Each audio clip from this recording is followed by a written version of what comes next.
Today we are going to see how to use Google Authenticator. First of all, go to your browser. I am using Google Chrome. Then go to your account and click on Security.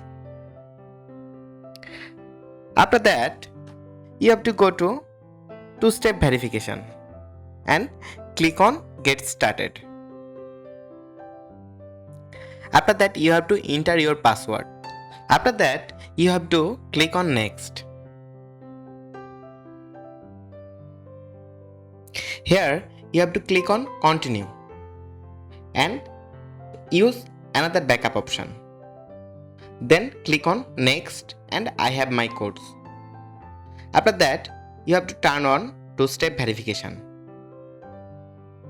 Then, here you have to go to the Authenticator app and set up Authenticator. Here, Google will give you a code. You have to simply copy it.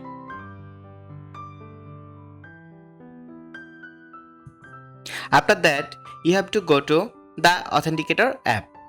Here, you have to click on Get Started. Then enter a setup key and your account name.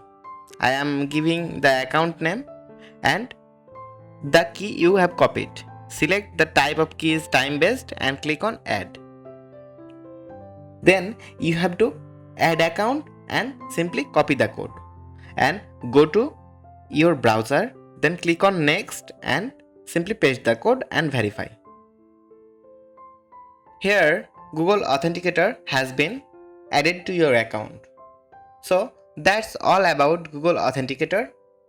If you like this video, give the thumbs up, don't forget to subscribe and hit the bell icon. Thanks for watching the video.